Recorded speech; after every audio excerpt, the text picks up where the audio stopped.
Hello friends, my name is Muditha Pelpola and I'm working as a business intelligence consultant for past 7 years. Actually related to Microsoft BI platform like SSIS, SSRS, SSAS and also with Microsoft Azure technologies. This is my fifth YouTube video. In previous videos I talked about data science and machine learning related things, but today I am going to talk about data engineering related topic. In that my scenario, my problem actually was how to do incremental data loading into a data lake. Now in my scenario, my source system was a ERP. Actually it's a Infor M3 ERP system, and the requirement was to pull all the tables into a Azure Data Lake. I used as Data Factory, Azure Data Factory as the ETL tool. Now in this video, I'm going to explain how I solved that problem, and I think it will help you to resolve your incremental data loading problem into a data lake. Okay, let's move to the next slide. Okay, what's the purpose of having Azure Data Lake? Now let's take our scenario. Now requirement was to pull all information or tables into Azure Data Lake, right? Now let's assume that all tables available in Azure Data Lake, and you got a new requirement to compare that information, let's say sales information, with a gate pass information, right? Now gate pass is a separate system. Let's assume that it's a separate system, but it is integrated with the ERP system, and from ERP system it taking all the sales orders and generating a document.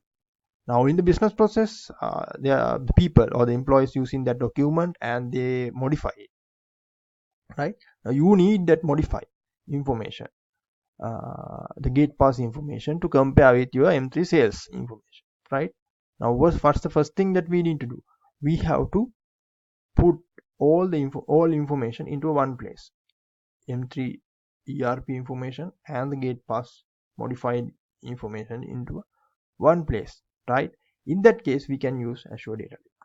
That means regardless of data type, we can pull any information into this data lake, like videos, or in this case chart system or Excel sources. You can pull it into a data lake, and using Python or R languages you can do the analysis, right? Okay, now we know what's the purpose of having a data lake, and now what's problem is, now what's the way or the how to pull or extract and load that information. What's the method? The solution is Azure Data Factory. Azure Data Factory is a ETL tool, and also you can call as a ELT tool. Now in my case, or my problem was to do an incremental data loading. I'm going to use this Azure Data Factory as a ELT way. Okay, let's see how to do that one. Okay, let's check on our M3 data source. Actually in my scenario, it's a Microsoft SQL database. Here I created a sample database with few tables in my laptop, and here we are going to assume that one as a on-prem SQL production database. Now you can see this name, the M3 FDB PRD. That's a naming way of production database in M3 ERP. And under the database you can see this MVXJDTA. This is the schema that they are using to keep master information and transaction information. Now here I use few tables, not all the tables, few tables to do our demo. And here I also inserted some sample information into these tables. And also you can see another schema called integration that I use to keep my integration information. Okay, let's check on Azure Data Factory and see how we can connect Azure Data Factory with this M3 production database.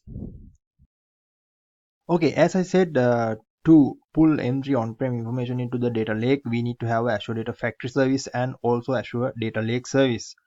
To create them, we have to have a Azure subscription. Now, how to create a subscription. Now go Google Azure service, and then you will get, and you will find the main link for Microsoft Azure portal, right? And you will get this kind of screen, and there you can see this free account, and you can see this start free. Now you can start as a free subscription. Actually they will give you $200 USD credit to do your R&D things, and after that it's valid for 1 year. After that you have to select a payment method, like for example pay as you go, and that's how Azure Microsoft environment works. Now I already created my subscription using my Outlook account, and there you can see portal option, and click that one, and it will navigate to a page, the place that we can create Azure services. Now here I'm not going to explain how to create Azure Data Factory and how to create Azure Data Lake, because that information already in Microsoft site. If you go to the Microsoft site, and you can Google, and you can see what's the Azure resource group, and what's the integration runtime, how to create a Azure Data Factory, and those things. But I will explain small things that we actually important for our demo. Okay, now I already created two resource group for my R&D purpose, and today we are going to use this demo resource group for our uh, practical scenario. uh, Now inside that resource group you can see two things. One is the data lake, that's a option, and the data factory. Now you can see this add option. If you click this add, and you can search for Azure Data Factory. Actually now you can see here categorization. Azure Data Factory is an integration tool. Now here you can see this Azure Data Factory. If you go to the storage section, you can get this storage account, the blob file and table. There you can create Azure Data Lake. Okay, let's look into how to create a mechanism to push M3 information into data lake. Now let's open our data factory service. Click that option, and there is an option called author and monitor, and it will navigate to place a screen that you can create a process or mechanism to push information. Now there's a home page icon, and then you can have the author page, and then you can see monitor. And then also right now we are in the home page, and there are few links available. Actually there are video links available that you can use to learn about how the options that are available in Azure Data Factory. Okay, let's go to author section. Now this is the place that we can create a mechanism or process to push information into a destination or another place, like data lake or database or anything. Now the process or the mechanism is the pipeline. You have to use a pipeline to push information into some other place. Now let's try to create a pipeline. Just click here and select this option, new pipeline, and there you can give a name. Now let's give a name like M3 to data lake,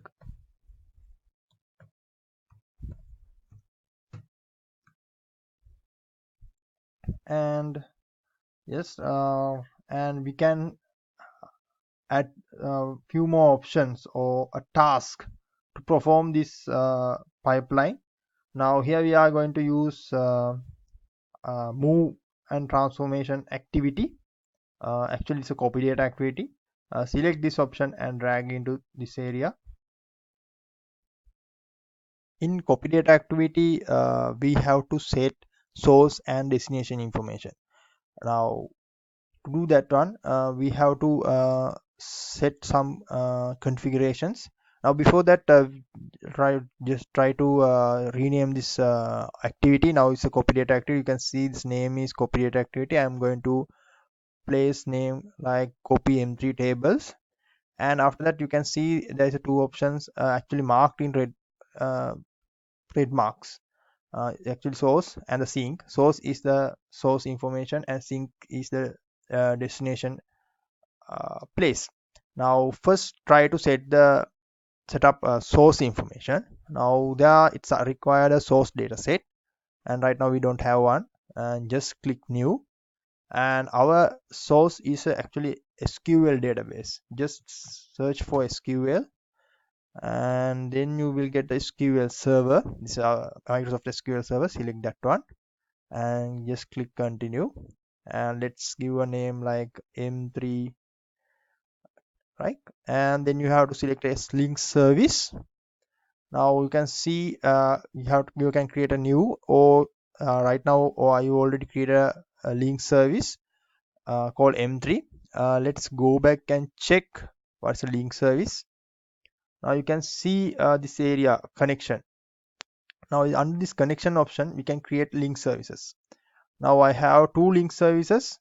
One is for M3, actually connect to the source. Other one for Azure Data Lake.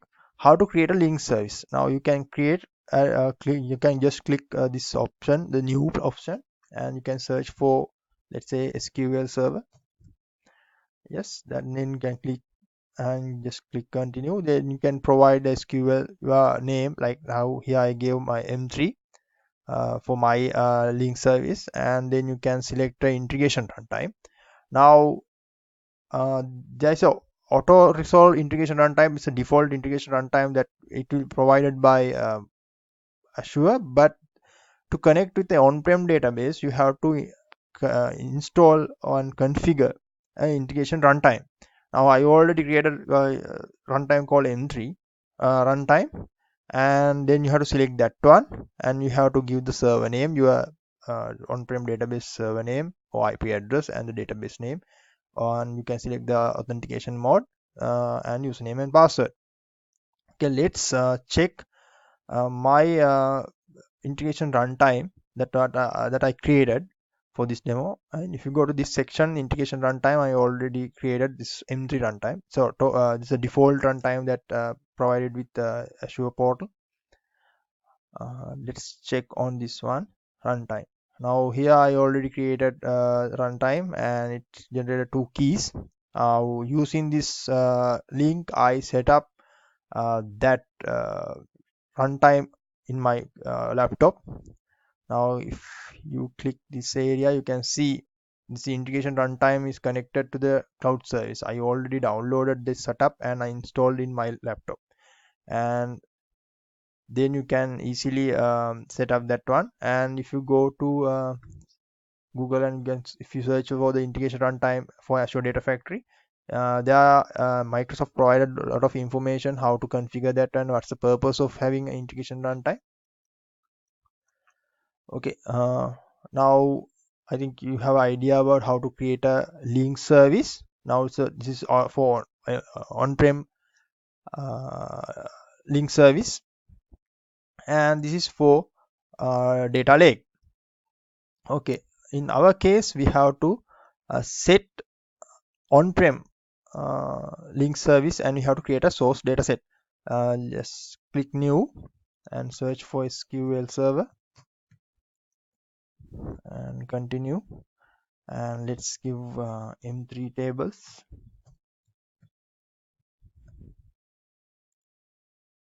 and we have to select a link service. I already created M3. This is my created connection to on-prem database, right? And it will give you table names, available table name, right?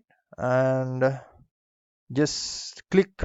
Now it said the dataset name is invalid. You cannot, only letters, numbers, underscore not allowed. Okay, let's remove this space. M3 tabs. Okay, now you can click OK. Now we already have a source data set, and it will provide options that you can use table, query, or stored procedure. I'm going to use query option. Then you can create a you can put your SQL statement and you can load information into the place or destination. Okay, let's try to get a simple query.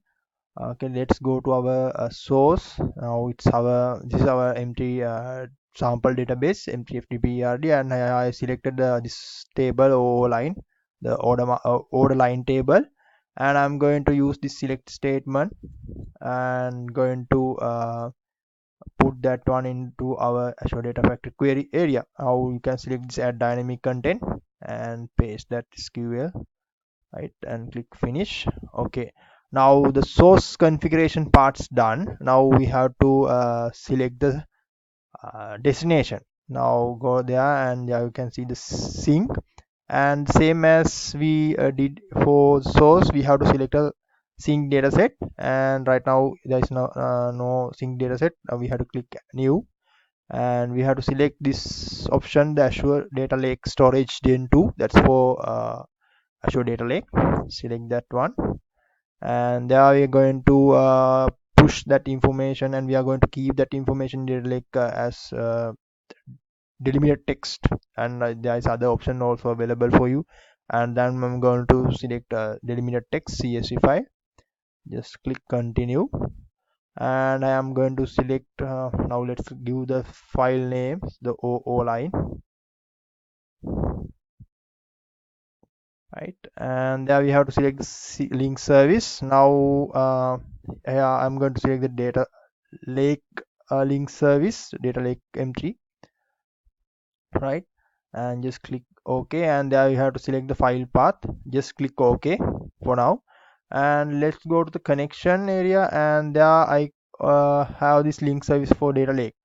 Now if you want to create a new one, let's try to create a new data lake link service. Now just click new, and then you search for Azure Data Lake Azure. Now here you can see Azure Data Lake Gen 2, right, and just click continue, and then you can give a name, and then you can select the auto resolve, the default integration runtime for it, because it's Azure provided one. And then you can select the account key authentication mode, and it will ask for your subscription. It will pick the subscription here, and then you can select this data storage account name. Right now it's Data Lake M3. This our data lake name, and then you can click connection, and you can test the connection. Let's try to click one. Select this subscription, select this one, and you can just click test connection. Yes, successful. Now we already have that connection. I'm not going to create this one. Just cancel it. Let's go to the pipeline. Now we have to select the sync option. Okay, it's done. And okay, let's try to get an understanding about the data lake structure. First, let's try to get into the data lake service. Now right now our resource group is demo. Now inside this demo group we have this data lake M3. Just click that one, and there we can see the data lake service. Now here you can access using this storage explorer. This is a preview version. This is a web application, right, and from here you can see what's the structure right now. The file system, and you can see file share and queues, tables. Now under this file system I have I already created a file system called M3 tables, and there's a software or the client tool that you can install in your laptop called the Storage Explorer, and this is the Storage Explorer client tool, and from there you can see your data lake. If you provide the correct subscription information, then you can access the data lake, and there under that data lake you can see blob containers. Now under that blob containers I created this M3 tables. Now this is our blob container, created blob container for M3 tables. Okay, let's go back to the Azure Data Factory. Okay, now we are in sync area. Just click this open section, and then you can see this destination information. There's a call connection section, and you can see the file path. Previously we didn't give the file path, and from here you can browse that structure. If you go to this, the M3 table. Now if you go to the storage area, you can see this M3 tables, right? It's the blob container or the blob container, and also from here you can see that blob container. You can just select that one, click OK, and it will automatically take that first blob container name for first box, and you can give a name, directory name. Let's say M3, and then I'm going to give file name as OO line. This is the source M3 source table name. Okay, it's done, and the source configuration also done. Just click save.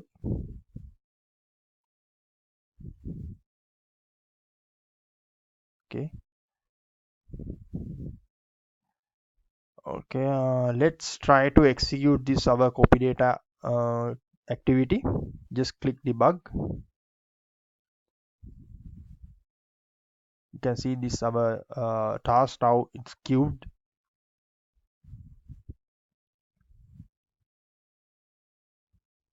If you go to this section, you can see the ongoing jobs. This M3 to data lake, our pipeline is is executing. Just close, and you can see the status, it's in progress. Just click refresh. Yeah, it's succeeded. It's done. Now let's go to our data lake in the file system. Just click refresh.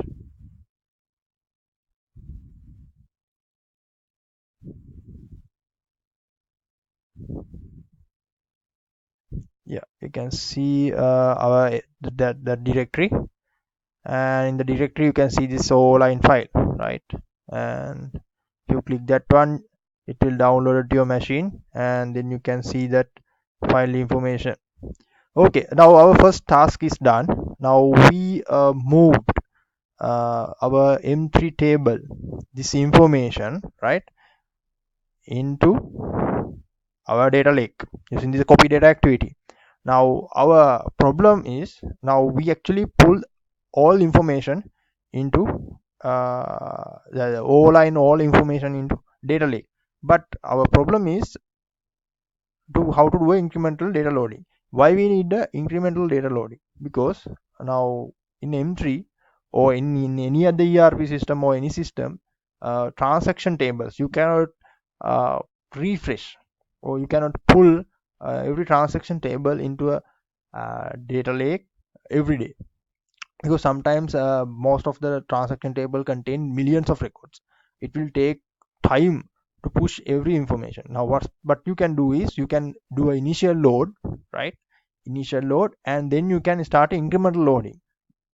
What's the way to identify what are the change record or any incremental data set based on the its modified date, right?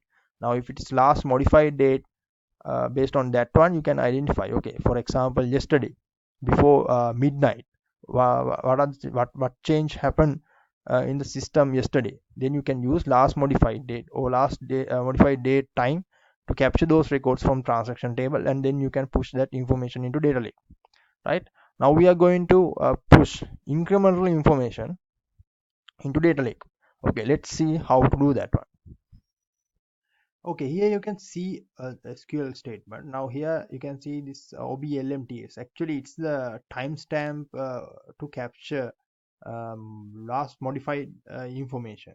Now using this formula, you can convert that value. Actually, it's a integer value, and using this formula, you can convert it into a date.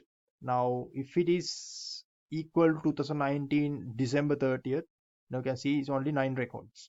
Now If you select all the information, it actually contain, I think, let's take a count, right? You take a count here, you can see it's actually 11,000 11,845 records, right? But for this date it's only 9 records. Let's take this one. Let's select all from this table. Okay, let's take the count for this date. It's only 9 records. Okay, let's try to execute this SQL in our copy data activity. Let's copy that one. Let's go to the portal, and here you can go to the source section and change the query, finish. And if you go to the storage explorer, you can see, okay, just click refresh. Actually you can see it's a 19 MB file, right? Now let's try to execute this part again. Just click debug. Now it's running. Okay, it succeeded. And let's check on our storage explorer. Let's just click refresh. You can see now it's reduced to 15 kilobytes, right? It's only contain 9 records. Okay, now now we can use that SQL statement to do our incremental data loading. In that case, we need to pass the date as a parameter. For example, let's say now initial data loading we completed on December 30th, right? After that we need to do incremental data loading. Then you have to pass the date, right? For 31st, then the January 1st, 2nd, like that way. Now to do that we need a iteration option operation, right? Now what are the iterations available in Data Factory? Let's check on that one. If you go to the iteration and the conditional section, you can see for each and if condition and switch and until. I'm going to use this until option to do the iteration part. Okay, let's see how to do that one. To do the iteration, now we need a point or a specific point to identify the initial load and then the incremental load. For example, let's take now initial data load we started completed on January 1st, right? Then after that we need to identify, okay, up to January 1st we done, and after that we need to identify, okay, we need to identify the last modified date equal to January 2nd. And once January 2nd data push completed, then we need to identify, okay, now the second is done, now we need to go for the third, January 3rd, like that way. Now if I repeat the same scenario, now we completed this initial load in January 1st, then we need to go for this January 2nd, and then we need to identify the January 2nd modified information. Then you can pull that information in data lake, then we have to go for the January 3rd up to the current date, right? Okay, now to calculate that one, right, we need to keep this information somewhere, right?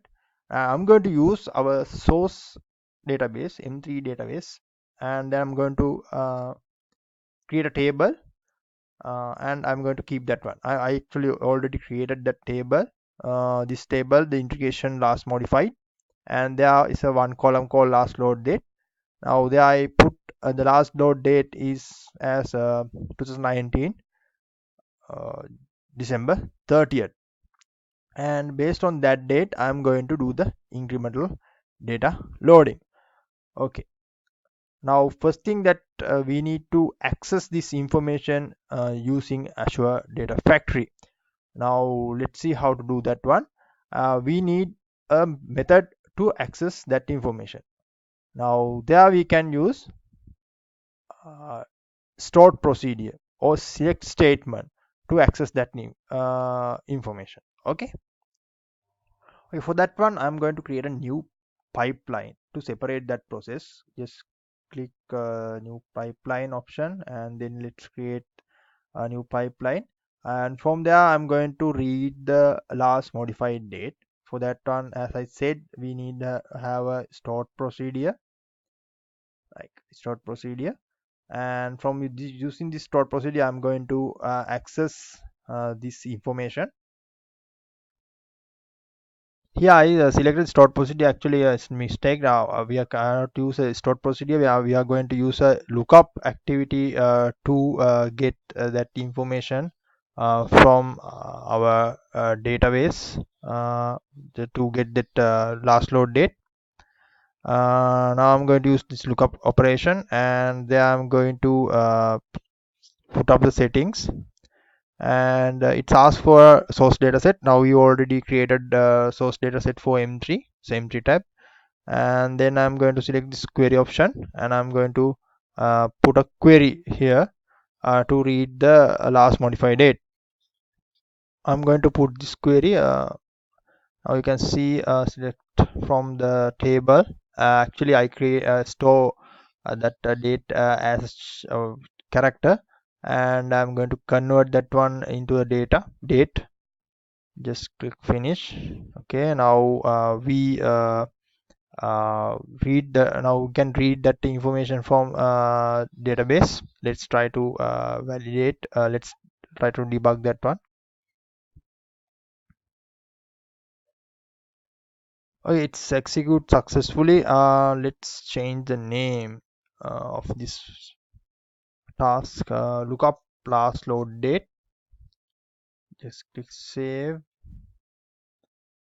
Okay, now we need to pass this information into our M3 data lake pipeline to here. Right now we already put a value. Actually it's hard coded. Now we have to create a parameter, and we have to pass that value from this pipeline, right? This pipeline to this pipeline M3 to data lake. Let's rename this pipeline as, let's give a incremental data load.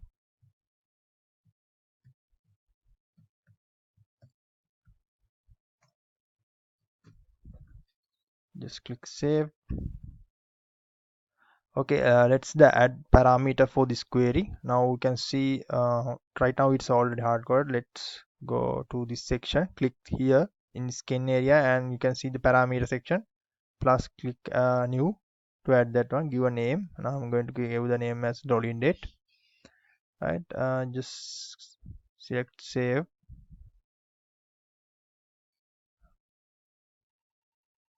and go to the copy data activity, and go to this query, and there you can remove this part, and go to this section. You can see system variables parameter, and I'm going to add this loading date.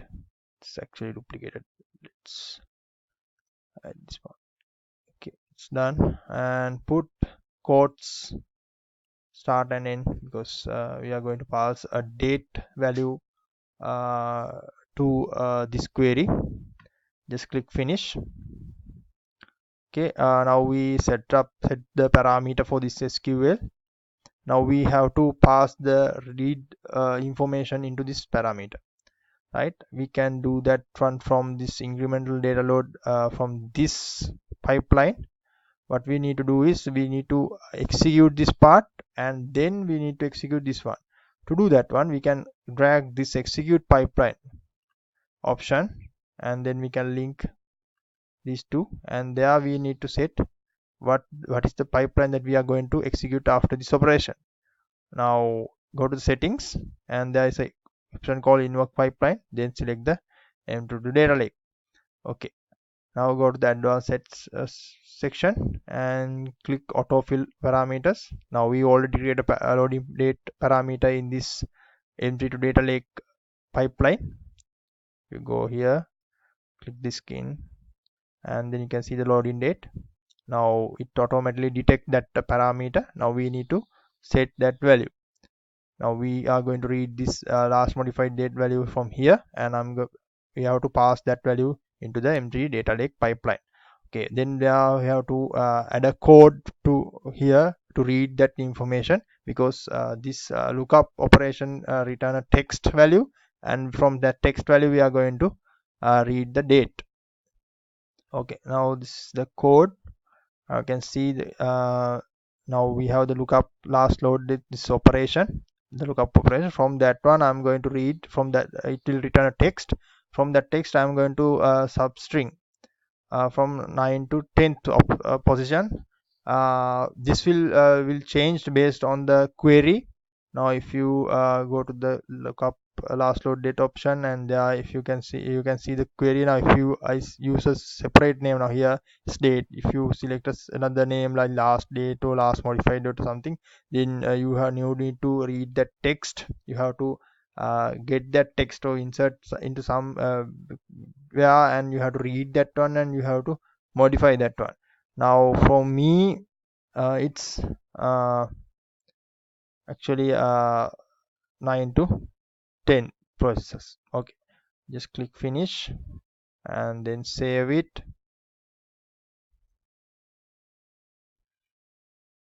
Okay, go to the storage explorer and check. Now in this blob I actually deleted the previous file. Okay, there is no file right now. Okay, let's try to execute this part. Now it said it's a bad request, it's error message. Now it mentioned that parameter load is not valid. Let's check what's the case. Okay, go to the entry to data lake. It mentioned that this is not valid. Now I think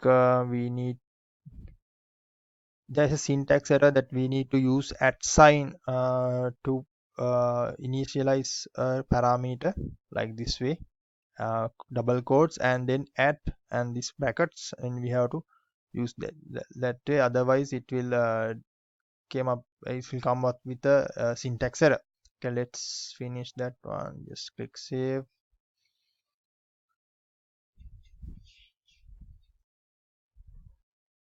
Okay, it's done.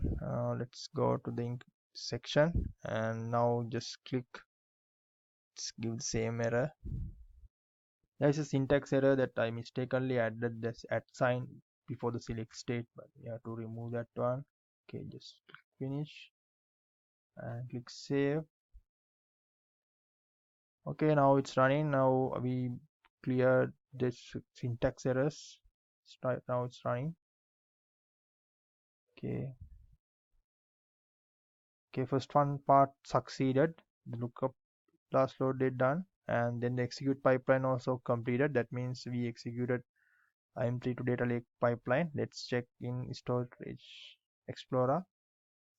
Just click refresh. Yes, it's okay, done. Now we load O line or entry order line table for this date. Right now we assume right now we can assume that we complete the initial load. Now we need to move ahead like 31st, then the 2020 January 1st, like that way we need to move ahead. Now for that one we need a iteration option. As I said previously, we need to implement a iteration method.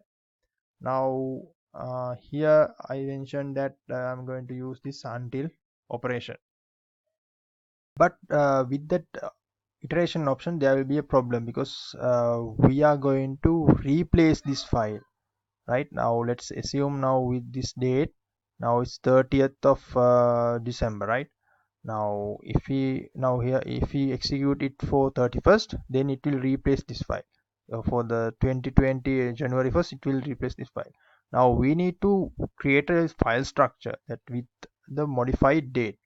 Right now we cannot just I cannot hard code that file name. Now if you go to the Azure Data Factory here, now in our Azure Data Factory, let's go to the M3 to data lake. Now here in sync, just click open and go to the connection. Now we here hard coded O line tab as the file name. Right now it will replace, then you will able to get the latest file. Now no, that's not the requirement. We need to have the incremental datasets. Now that means we need to pass that date value as the file name, a combination of table name plus the modified date or the last execution date or the last load date, right? Let's see how to do that one. First thing is that we need to now we have this source section. Right now we are using a parameter last load date to get the information. Now we need to use the same parameter, and then we need to uh, use that one here. Now to do that one, we need to set a parameter for a destination dataset. Now initially we set uh, source parameter as a loading date. Now to create the file using the last load date, we have to set a parameter in sync side also, or the destination side. Now if we click open here, you can go to connection, and there you have the parameter. Click new and add the same parameter name, login date. Use the same name, uh, and otherwise you will get a confusion and sometimes it will cause for errors. Now I use the same name, login date, and just click save.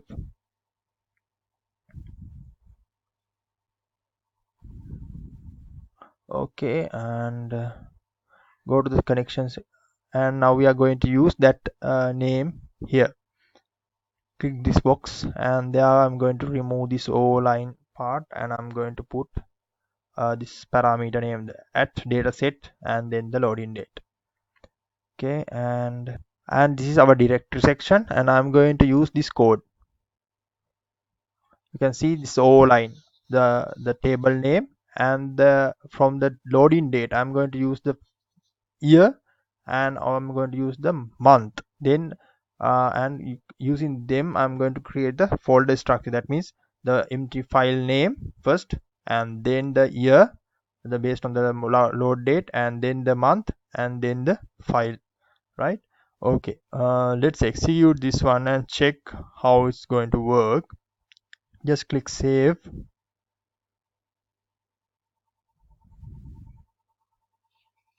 Okay, it's saved, and close this one. Okay, and then close. Okay, and go to the storage explorer and delete this file.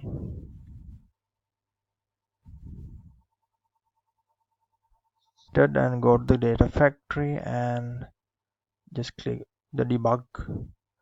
Now there's a issue, no value provided parameter loading date.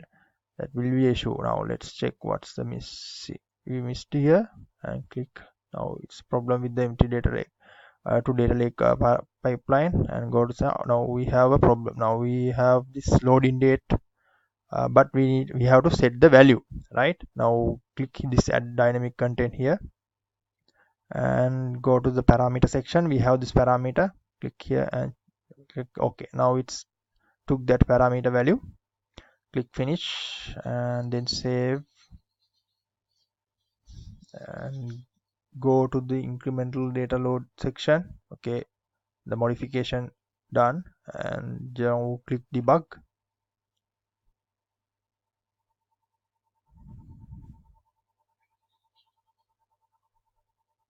Okay, both the sections or the activities now completed.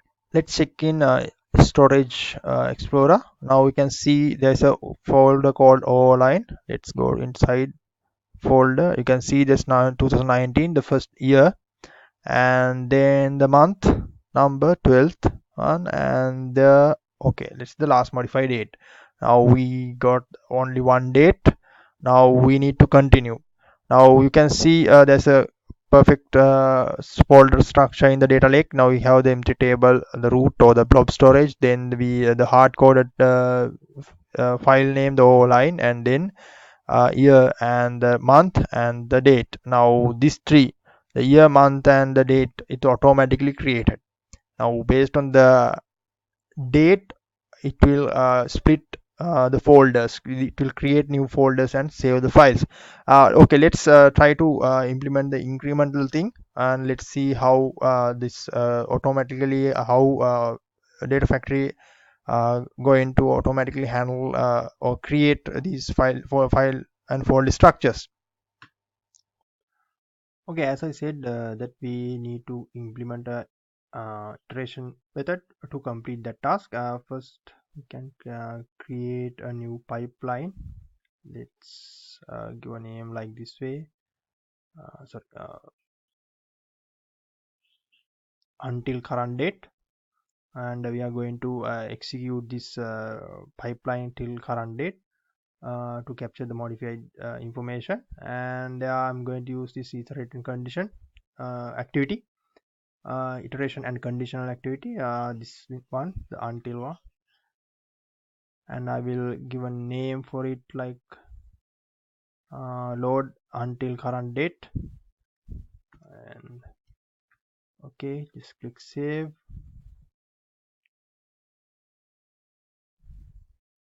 And then we have to set the conditions that the loop or the conditions that we have to stop, and to start from where and to stop from where. Okay, before that we need to insert the steps that we need to do in this iteration. That's in activity side, but right now there is no record. Now we can add the activities like using this icon.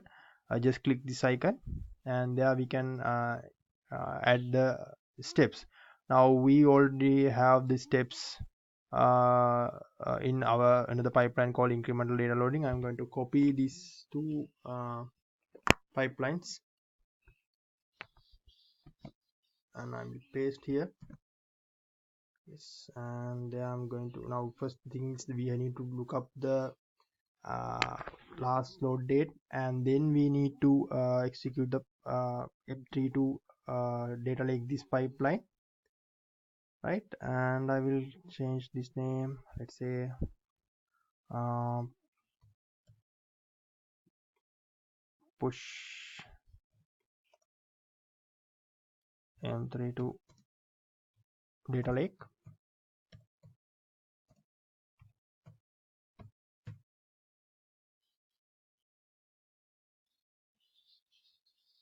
Right, okay, and just click save.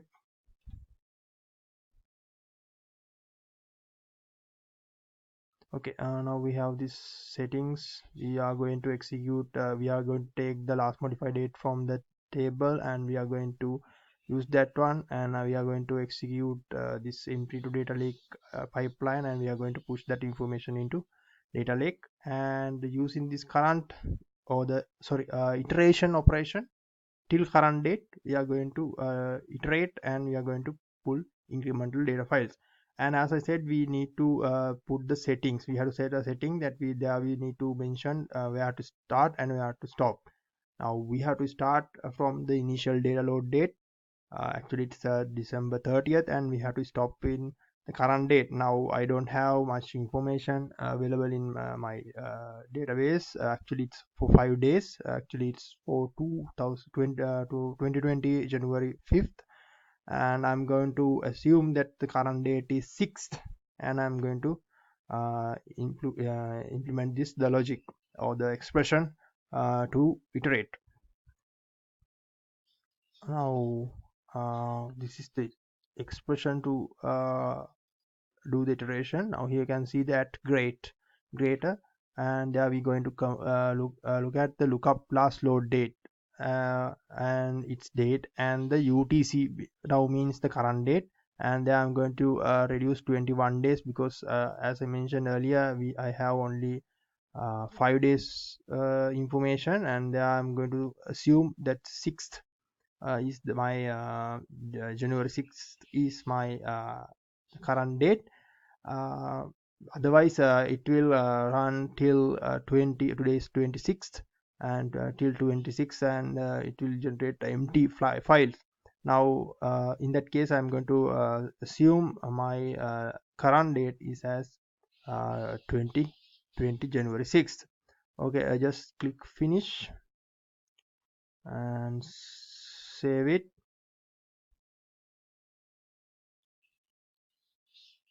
Okay, now it's done. Now you can see according to this expression, it always check the last load date with the current date. But but it always take only in the lookup in the lookup operation. In lookup activity, it will go to the database and take the date, right? But after one day, after one iteration, and after one loop, then we need to update that date. For example, let's say initial data load, right, in this 30th, then it need to end of the operation, it need to update. Okay, 30th operation done, now the next operation should be for 31st. After that, 1st of January, 2nd of Jan, in that case we need to update that date after each end of each loop, right, each operation. Okay, for to do that we have to use a stored procedure, right? From general section, we have to use a stored procedure activity to update the database field, right? And this sub lookup, and then the execute pipeline operation, and we have to use stored procedure to update that date. Now there we have to set up some configurations. Now we have to select the SQL account. Now our we are maintaining that last modified date in our source in M3, and then we have to select the data stored procedure. Now I created a stored procedure called update M3 last load date, this one, and there I'm going to use the uh, last load date, the execution last load date, and end of the operation I'm going to use that one, and I'm going to add a one date for it, and I'm going to update the field, right? I'm going to use this stored procedure update M3 last load date of stored procedure. Okay, let's select this one, and then you can select that stored procedure update M3 last load date. Okay, and import the parameters. You can see it's last load date, and then we have to pass the parameter value to this section to click that section and put this expression, the same expression that we used to get the last load date from the lookup operation. Lookup last load date and activity lookup last load date, and then the substring using the SQL output. Okay, just click finish. Okay, now let's give a name for this stored procedure, update last load date. Just click save.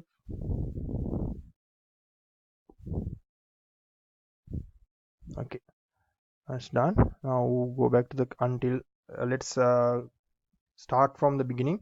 Now we have until operation to do the iteration from the initial date to current date, and there we have a expression that greater we have to check the current date is current is greater than actually less than to the initial load date. If it is yes, then do the iteration until it equal to current date. And in that operation until activity, we have three tasks. First thing is we have to look up the last loaded date and pass that information into the push to data lake for this pipeline, and after that operation update the last load date in source table. Then it will run till current date and stop. Now here, as I mentioned, I have only 5 days information. I'm going to assume that 6th of that day as a current date, and till up to 6th we are going to load M3 O line file into data lake. Okay, let's execute this pipeline. Okay, right now it's in progress, and in our storage there is no information. Let's wait for this activity to complete. Now first activity is complete the lookup thing, that means the reading the last update date last load date from M3 database. Okay, one phase completed. Let's go to the storage explorer. Okay, we can see O line table, and there we can see the year, and then the month, and under that folder we can see there is a files, December 30th and 31st file. Okay, let's go to the database and let's check the date. Yeah, it's up to December 31st. Okay, let's check Azure storage. Okay, and just refresh.